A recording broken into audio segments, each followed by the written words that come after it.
गोविन्दाय नमो नमः। श्रीकृष्णाय नमो नमः। नारायणाय नमो नमः। ये यथा मां प्रपद्यन्ते तांस्तथैव भजाम्यहम्। मम वर्तमानुवर्तन्ते मनुष्यः पार्थ सर्वशः। उपस्थित शुभ भावों से संयुक्त जिज्ञासुवृत्त, आज बड़ा ही दिव्य मंत्र आ रहा है जिसमें भगवान की उदारता, दयालुता, सहजता को प्रकट किया गया और किसी दूसरे के द्वारा नहीं, स्वयं भगवान के द्वारा। इसी श्लोक को गोस्वामी तुलसीदास जी ने भी रामचरितमानस में अपने शब्दों में स्थान दिया। जाकी रही भावना जैसी, प्रभु मूरत तीन देखी है तैसी। कहते हैं जिसकी जैसी भावना होती है भगवान उसको वैसे ही दिखाई देते हैं। यहाँ कह रहे हैं जो मुझे जिस भाव से भजता है मैं भी उसे उसी भाव से भजता हूं। ये नहीं कि केवल हम ही भगवान का भजन कर रहे हैं, भगवान हमारा भजन कर रहे हैं। इस मंत्र की ये सबसे बड़ी विशेषता, हम भगवान को जिस रूप में चाहते हैं भगवान हमारे लिए वही बन जाते हैं। भगवान से हम जो चाहते हैं भगवान वही कर देते हैं। मेरे मित्रों, जब किसी मंदिर में खड़े होकर के, किसी शिवालय में खड़े होकर के हम बोलते हैं तो लौट करके हमारा बोला हुआ हमारे पास आ जाता है। ये प्रतिध्वनि कहलाती है। हमने भगवान को जिस रूप में भजा हमें उसी रूप में भगवान वहां पर उपस्थित दिखाई देते हैं। ये प्रतिध्वनि की बात है। हमने बालक के रूप में भजा तो भगवान बालक बन गए। हमने गुरु के रूप में भजा तो भगवान हमारे गुरु बन गए। हमने शिष्य के रूप में चाहा तो शिष्य बन गए। आप कहेंगे शिष्य भी बन सकते हैं, भगवान बनते हैं। विश्वामित्र जी के शिष्य बन गए,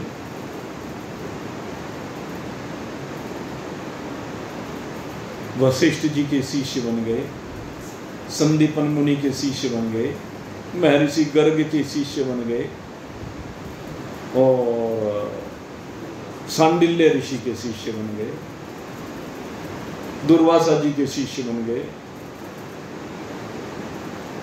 अनेक जगह पर भगवान ने शिष्यत्व को भी स्वीकार किया गया। योगी नाम परमम गुरु, जो योगियों के भी परम गुरु हैं, अखिल जगत गुरु तुभ्यम नमस्तुभ्यम नमस्तुभ्यम, नारायणाय तुभ्यम नमस्तुभ्यम नमस्तुभ्यम। जो अखिल जगत के गुरु हैं, कृष्णम वंदे जगत गुरु, वो शिष्य बन जाते। यही है भक्त की भावना, यही है भक्त का प्रेम। कोई चाहता है कि वो मेरे पिता बन करके आए तो पिता भी बन जाते हैं, लव कुश के, प्रद्युम्न के बन जाते हैं। कोई चाहता है कि मेरे नौकर बन करके आए, भगवान नौकर बन जाए। तो भगवान नौकरी भी करने लगते। नंदा का प्रसंग आपको सुनाया था, दुर्योधन की नौकरी तो बनेगी भगवान। सब भावों का खेल। लेकिन एक सबसे बड़ी बात क्या है भगवान में, भगवान भक्त की भावना के अनुसार जो भी बन के आते हैं उस पात्र के अभिनय को बखूबी करते हैं, और ऐसा करते हैं कि कोई घोर संसारी से संसारी भी ऐसा अभिनय नहीं कर सकता। ये भगवान की विशेषता होती है। जिस प्रकार से भक्त भगवान को पाने के लिए व्याकुल रहता है, उसी प्रकार से भगवान भक्त को पाने के लिए व्याकुल रहते हैं। भगवान को पाने के लिए जब किसी भक्त के अंदर व्याकुलता होती है, आकुलता होती है, वो भगवान को पाने के लिए साधन करता है, तपस्या करता है, नाम संकीर्तन करता है, या अन्य अन्य भक्ति के जितने भी साधन हैं। जब कोई भी भक्त उनको अपनाता है, और किस लिए अपनाता है कि मैं भगवान को शीघ्रातिशीघ्र प्राप्त करूं, पकड़ लो भगवान को तोड़कर, तो भगवान भी यही कहते हैं। भगवान भी अपने भक्त को दौड़ करके पकड़ने के लिए आकुल व्याकुल रहते हैं। कैसे? अब देखिए, एक बच्चा रो रहा है, छोटा बच्चा, और रोते रोते कुछ दूरी पर उसे अपनी माँ दिखाई दे जाए और माँ को बच्चा दिखाई दे जाए, तो माँ बच्चे को देख करके उसकी ओर दौड़ पड़ती है, मेरा बच्चा रो रहा है, और बच्चा भी तुरंत उठ करके माँ की तरफ दौड़ पड़ता है। माँ बच्चे को पकड़ती है और बच्चा दौड़ करके सबसे पहले माँ को पकड़ता है। बच्चा माँ को पकड़ रहा है, माँ बच्चे को पकड़ रही है। ठीक इसी प्रकार से भगवान भक्त को पकड़ रहा है, भक्त भगवान को पकड़ रहा है। यही तो बात है। एक दृष्टांत जो मैं दिया करता हूँ, बहुत सुंदर दृष्टांत मुझे लगता है। एक बार की बात है, नारद मुनि वैकुंठ में गए, और वैकुंठ में जब जा रहे थे तो वहां पर बाहर कहते हैं कि वैकुंठ के दरवाजे पर एक डायरी रखी हुई थी। वो जो डायरी वहां पर रखी हुई थी उसमें सब भक्तों के नाम लिखे हुए थे। अब वहां डायरी में देखा भक्तों के नाम लिखे हुए हैं, एक कर्मचारी वहां पर नियुक्त किया हुआ था। नारद जी ने देखा, भाई तो भक्तों के नाम, बड़ी अच्छी डायरी बनाई है। कहने लगे भी किसने बनाई? कहने भगवान ने बनवाई है। भगवान ने बनाई। अब तो उत्सुकता बस सारी डायरी को बदल बदल करके पन्ने देखने लगे, भक्तों के नाम पढ़ने लगे, लीलाओं में डूबने लगे। अब क्या होता है कि जब भी किसी भक्त का स्मरणात्म होता है तो उसकी जो लीलाएं हैं वो स्वाभाविक ही दृष्टिगोचर होने लगती है। मान लीजिए सबरी की बात करने लगे, एकदम सबरी के झूठे बेर खाते हुए भगवान दिखाई दे जाए। हम विदुरानी की बात करने लगे तो तुरंत विदुरानी के छिलके खाते हुए भगवान दिखाई दे जाएंगे। बलि की बात करें तो 3 पग नापते हुए भगवान एक पग उसकी शीश पे रखते हुए दिखाई देंगे, एकदम छवि मन में आ जाए। तो बड़े आनंदित हुए, कहला वाह भगवान तुमने बड़ा काम किया। कहले भाई आज तक सृष्टि का निर्माण जब से मैंने किया तब से लेकर अब तक जितने भी भक्त हैं सबके नाम आ गए। कहले तो बहुत अच्छा काम किया, और सब भक्तों को देखा, बहुत लंबा समय लगा, और उसके बाद मन में संशय कि सबके नाम है, एक का नाम नहीं है। कहले मैंने भी चिंतन कर लिया, सब भक्तों के नाम भगवान ने लिख दिए, कहले एक का भूल गए। अब वो पूछने के लिए भगवान के पास तो गए नहीं, दौड़ के उस भक्त के पास आए। अब भगत जी तो भगवान के ध्यान में मग्न रहते हैं सदा। वो तो जहाँ भी राम जी की कथा होती है वहीं पर जाकर के बैठ जाते हैं। कहीं बूढ़े के रूप में बैठ जाते हैं, कहीं सन्यासी के रूप में जा बैठ के चर्चा सुनने के लिए बैठ जाते हैं, कहीं बूढ़े ब्राह्मण बन जाते हैं। उनका कुछ पता नहीं क्या बन करके कथा सुनने लगे। अब जाकर के एक जगह पर कह लीजिए तुकाराम जी कथा कर रहे थे, राम कथा, या एकनाथ जी कर रहे थे राम कथा। क्योंकि वर्तमान युग में कहते हैं कि जो ये हमारे संत एकनाथ जी हुए हैं वो राम कथा के मर्मज्ञ हुए हैं। फिलहाल के उसमें तो अनेक राम कथा वाचक हैं, लेकिन इस वर्तमान युग में कहते हैं कि एकनाथ जी बहुत दिव्य भाव रखते थे। तो वो एक बार कथा कर रहे थे, कहीं पर बैठे हनुमान जी पीछे बैठ करके बूढ़े बन करके कथा सुन रहे थे। अब कथा सुनते सुनते वो तो मदमस्त हो रहे थे, क्योंकि रामचरित सुनी भी एक औरत से। अब नारद जी ने दृष्टि घुमाई सारे मृत्यु लोक में, देखो भाई कहाँ है। अब देखते देखते एकनाथ जी की कथा वहां देखा, पीछे बूढ़े ब्राह्मण के रूप में बैठे नारद जी भेष बदल करके वहीं आ गए, लगाई उंगली सी, क्या बात है, चुप। नारद जी फिर उंगली लगाते हैं, चल कथा सुन। अब वो तो कथा सुनना चाहते हैं, लेकिन वहां तो व्यथा है। अब आगे होते होते हनुमान जी तो उठे, आंख बंद करके बैठे रहे। अब आखिर नारद जी ने भी समझ लिया कि कथा सुने बगैर हटेगा नहीं। अब कथा पूरी हुई तो उसके बाद इन्हें बताओ क्या बात है, क्यों परेशान हो, कथा में विघ्न डाल रहे हो, इस आनंद में विघ्न डाल रहे हो। अरे कथा में विघ्न डालना पाप होता है, आप कथा में विघ्न क्यों डालते हो। बात ही ऐसी, क्या हुआ कि भगवान जी ने भक्तों की डायरी बनाई है, वैकुंठ में देख के आया हूँ।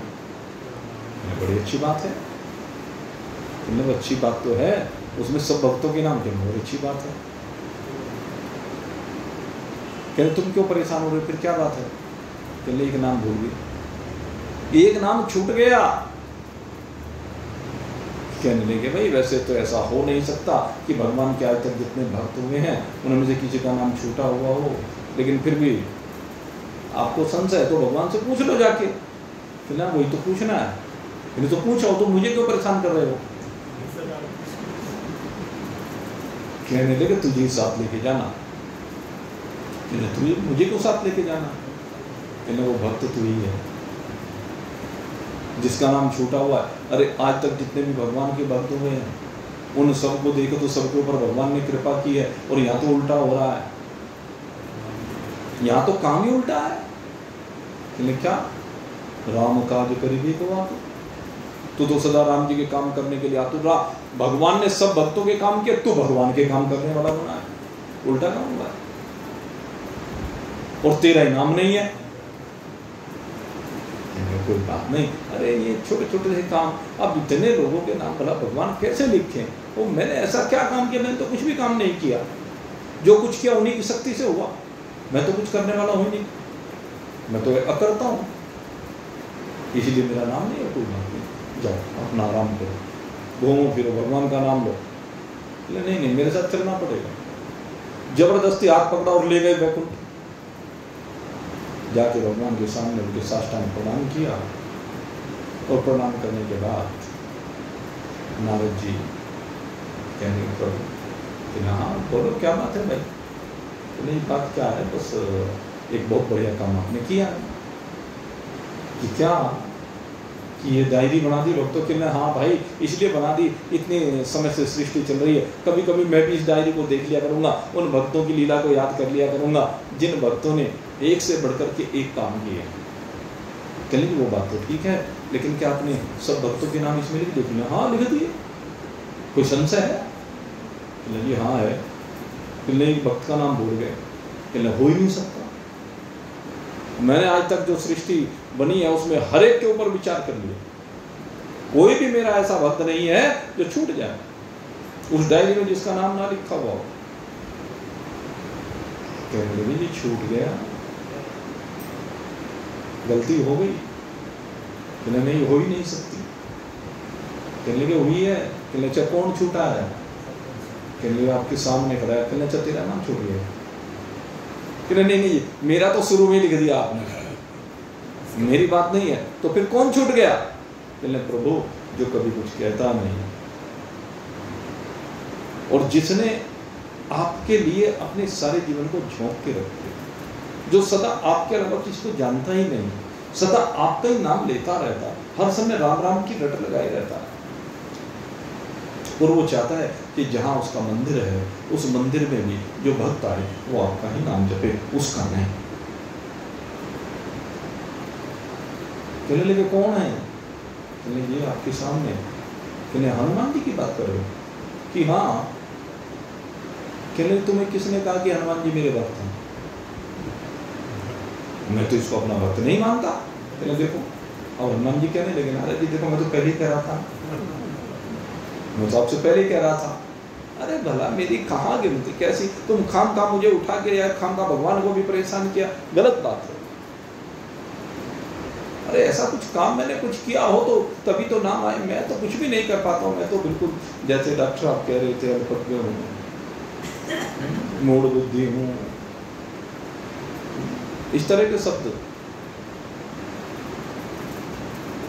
भगवान कहने लगे हनुमान जी तुम क्या हो ये तो मैं जानता हूं, पर तुम मेरे भक्त नहीं हो। मैं तुम्हें अपना भक्त मानता ही नहीं हूं, इसलिए तुम्हारा स्थान डायरी में नहीं है। नारद जी कृष्ण ने कहने प्रभु अगर यदि हनुमान जी का नाम नहीं होगा तो फिर किसी का भी नाम नहीं होता है, क्योंकि हनुमान जी से बड़ा भक्त आज तक कोई हुआ नहीं है। अरे जिसने अपने हृदय में आपको बसा रखा है, जिसके हृदय में केवल आपकी छवि है और उसको दिखा भी दिया है किसी, सारे जगत ने देखा, उसके अंदर राम और सीता जी दोनों विराजमान है जिसके हृदय में, वो आपका भक्त नहीं, वो इस डायरी में उसका नाम नहीं। कहने लगे नारद तुम बहुत भोले हो। अरे नारद हनुमान को शब्दों में समेटा नहीं जा सकता, हनुमान के हृदय में मैं वास करता हूं, जिसके हृदय में मैं वास करता हूं उसे किसी डायरी की आवश्यकता नहीं है। जिस तरह से हनुमान के हृदय में मैं बैठा हुआ हूं उसी प्रकार से हनुमान मेरे हृदय में बैठा है। जिस तरह ये मेरा जाप करता है ऐसे मैं इसका जाप करता हूं, मैं इसको पुकारता हूं। ये मेरा भक्त नहीं, मैं इसका भक्त हूं। जाकी रही भावना जैसी प्रभु मोरत देखई तैसी। ये है भगवान की बात कि भगवान भी उसको उसी रूप में देखते हैं। हनुमान को भगवान के रूप में देखते हैं। अगर हनुमान के दिल में सिया राम बसे हुए हैं तो राम के दिल में भी सिया राम बसे हैं। यही है ये यथा नाम प्रबद्धन्ते तांस तथैव भजाम्यहम्। यही है, जिस प्रकार से आप भगवान से प्रेम करेंगे, जिस प्रकार से आप भगवान को चाहेंगे, जिस प्रकार से आप भगवान को भजेंगे, भगवान आपके लिए वही बन जाएंगे।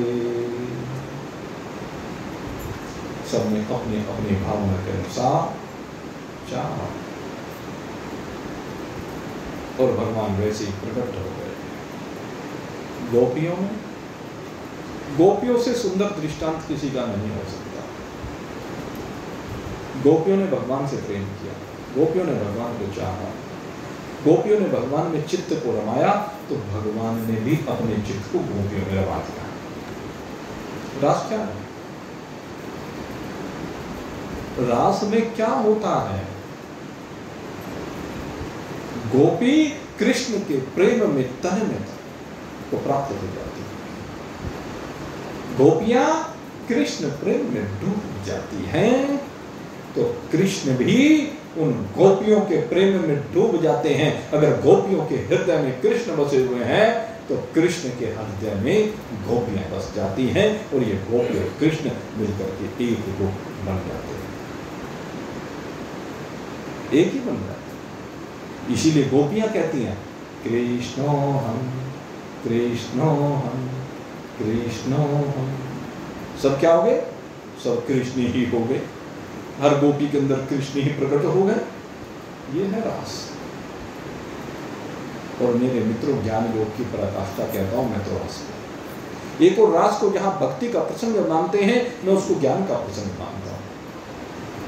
क्योंकि ज्ञान क्या कहता है? दृष्टि ज्ञानमयं कृत्वा पश्येत ब्रह्ममयं जगत।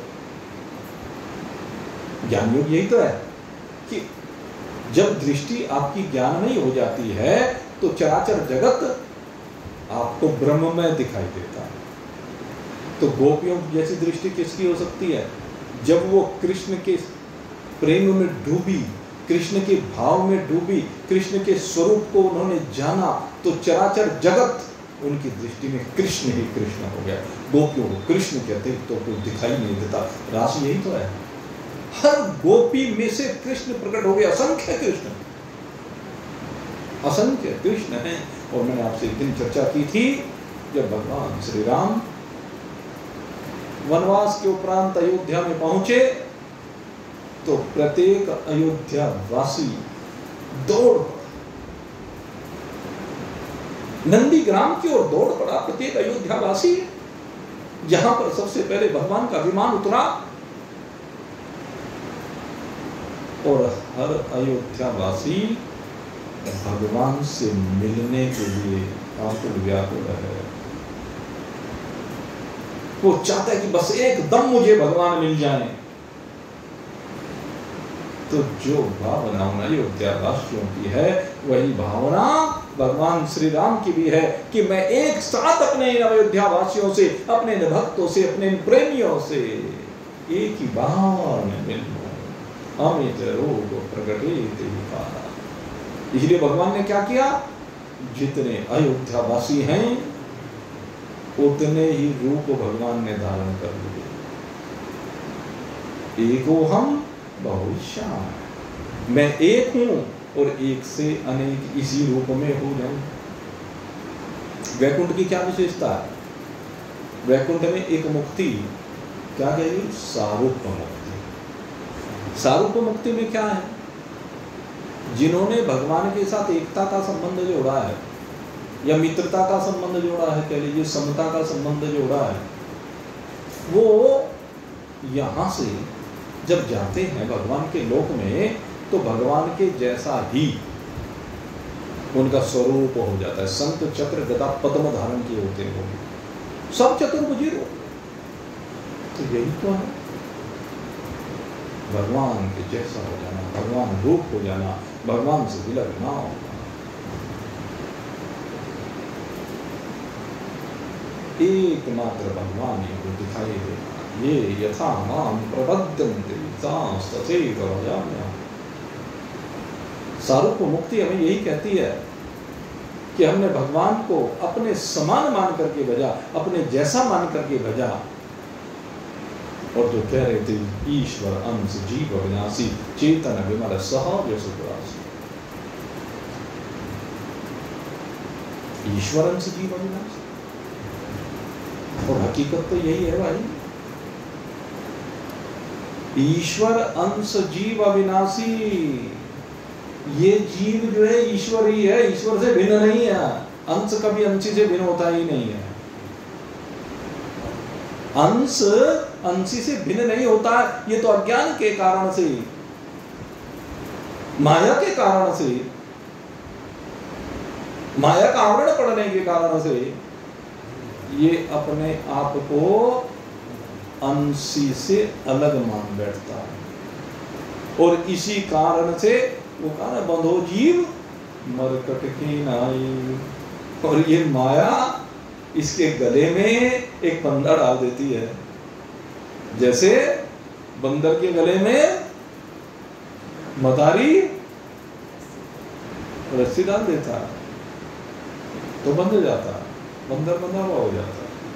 सारे जीव बंधे पड़े हैं खूंटे से, काम क्रोध मद लोभ मोह के खूंटे से हम सब बंधे हुए हैं, यही तो है। और बंधे क्यों है? क्योंकि अपने को परमात्मा से अलग कर लिया। अगर अपने को परमात्मा से अलग ना करें, अपने को एक परमात्मा रूप से ही अनुभव करना है हमें, क्योंकि यही हमारा स्वभाव है। चेतन विमल सहज सुख राशि, हमारा स्वभाव क्या है? चेतन है, हमें जड़ता नहीं है। जिस प्रकार से परमात्मा सदा ही चैतन्य है, ऐसे ये जीव भी सदा से चैतन्य है। परमात्मा ज्योतिर्मय है तो ये भी ज्योतिर्मय है, परमात्मा प्रकाशक है तो ये भी प्रकाशक है, परमात्मा सत्य है तो ये भी सत्य है, परमात्मा आनंद रूप है तो ये भी आनंद रूप है, परमात्मा अविनाशी है तो ये भी अविनाशी है, परमात्मा नित्य है तो जीव भी नित्य है। यही हम सबकी वास्तविकता है। इसी वास्तविकता को समझना है। चेतन विमल सहज सुख राशि, और ये बहुत सहज बात है, इसमें कुछ जटिलता नहीं है। जटिलता अगर है तो ये संसार के बंधन, इन कामनाओं में हम बंधे पड़े हैं। जिन कामनाओं से बाहर आ जाएंगे जब, यदा सर्वे प्रमुच्यन्ते कामा यस्य हृदये स्थितः तदा मृत्यु अमृतं भवति अत्र ब्रह्म समश्नुते। जब तक ये जीव कामनाओं से बंधा है तो यहाँ पर अपने को भगवान से रखना है।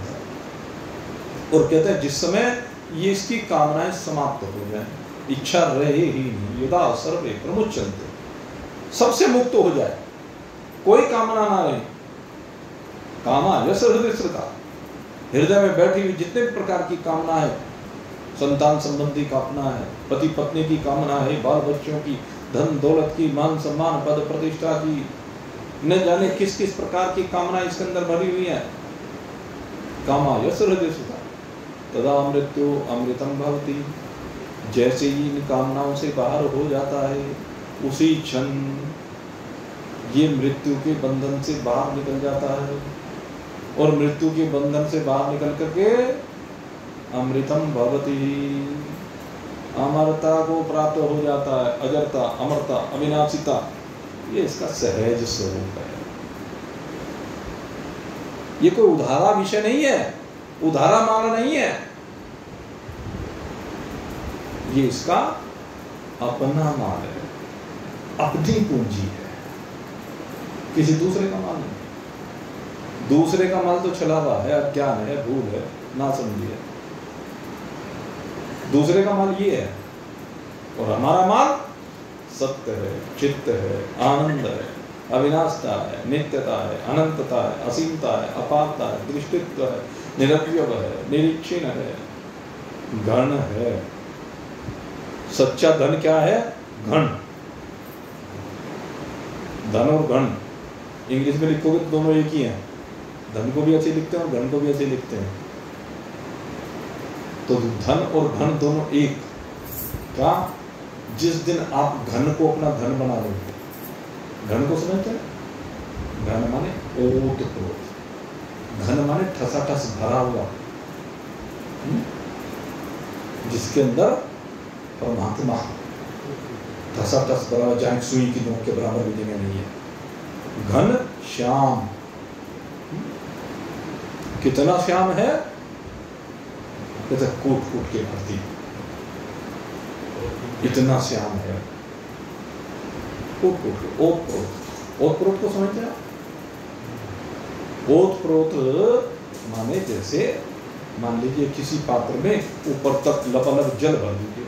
अरे कोई बंद कर दिया गया किसी ने? ओत प्रोत यानी लबालब,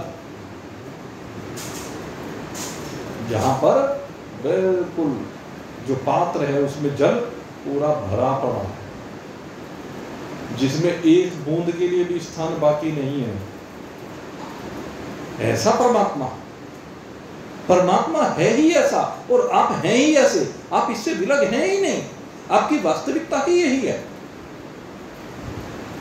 सच्चा धन, घन है भाई, गेट बंद कर दो। सच्चा धन जो है वो घन स्वरूपता है, वो ओतप्रोतता है, वो एक रसता है, वो व्यापकता है। मेरे मित्रों, यही सच्चा धन हमें संग्रह करना है, इसी सच्चे धन को हमें पाना है, इसी सच्चे धन में हमें विराजमान होना है। और ये हमारा सच्चा धन हमें मिलेगा हमारी आकुलता व्याकुलता से। जब हम परमात्मा के लिए आकुल व्याकुल हो जाएं, जब हमें परमात्मा के अतिरिक्त और कुछ दिखाई ना दे, जब हम संसार के झमेलों से बाहर निकल जाएं। लेकिन आदमी की कमी यही है, चाहता तो है, लगता नहीं है। संसार के झंझटों में तो फंसा रहना चाहता है, कर्म कांडों में तो फंसा रहना चाहता है, लेकिन उस परमात्मा को पाने का प्रयास नहीं करता। तरह तरह के कर्म कांडों में फंसा हुआ जीव परमात्मा से विमुख रहता है। ये जो बुद्धि है, यद्यपि शुभ बुद्धि है, ये सुख समृद्धि को लाने वाली है लौकिक रूप से, लेकिन ये बुद्धि भी अज्ञानी बुद्धि है। इस बुद्धि को भी अज्ञानी बुद्धि कहते हैं, ये ज्ञानी बुद्धि नहीं है। ज्ञानी बुद्धि तो केवल एक परमात्मा को पाने के लिए आकुल व्याकुल है। अरे इस जीवन का उद्देश्य यही है। परोपकार तो एक माध्यम है, बाकी के जितने साधन है सारे एक माध्यम हैं। कर्मकांड एक माध्यम है। आप कर्मकांड को सब कुछ समझ लेते हो, इसलिए फंसे पड़े रहते हो। कर्मकांड भी एक बंधन है, सोने की जंजीर है, बता दूं आपको। ये सोने की जंजीर है, लोहे की जंजीर में ना बांध करके सोने की जंजीर में बांध दिया। है तो जंजीर ही भाई, है तो बंधन ही भाई। जितना कष्ट लोहे की बेड़ियां देंगी, उतना ही कष्ट सोने की बेड़ियां देंगी। दोनों से मुक्त होना पड़ेगा, और मुक्त होने का एक ही रास्ता है, आप परमात्मा से मिलने के लिए आकुल व्याकुल हो। आपको परमात्मा के अतिरिक्त और कुछ दिखाई ना दे, आपके जीवन का उद्देश्य केवल और केवल परमात्मा हो। और मेरे मित्रों, मैं बात कहता हूँ, जीवन बहुत थोड़ा सा है, बहुत ज्यादा लंबा जीवन नहीं है, समझ लो। और नहीं तो फिर भाई जन्म जन्मांतर लग जाएंगे। भरोसा नहीं कि आगे मनुष्य शरीर मिल ही जाएगा। अगर मनुष्य शरीर ना मिला तो फिर पता नहीं कुत्ते बिल्ली गधे घोड़े किसके शरीर में जाना पड़े। ये जो मच्छर घूम रहे हैं ये भी सारे ऐसे जीव हैं, यहीं से गए हुए हैं। इन्हीं की तरह फिर तो जीते रहना पड़ेगा और मरते रहना पड़ेगा। अगर इस जीवन और मरण के चक्र से बाहर निकल करके परमात्मा के साथ एक रूप होना चाहते हो तो अब की बार हनुमान जी बन जाओ। इतना प्यार हो भगवान से कि आपके अंदर बस परमात्मा ही रमन करने लगे। आप सभी के लिए बहुत बहुत शुभकामना करते हुए अब आज के सत्संग को यहीं पर विश्राम दे रहा हूँ। कल फिर आपकी सेवा में उपस्थित होने वाले ठीक 8 बजे। बोलिए सच्चिदानंद भगवान की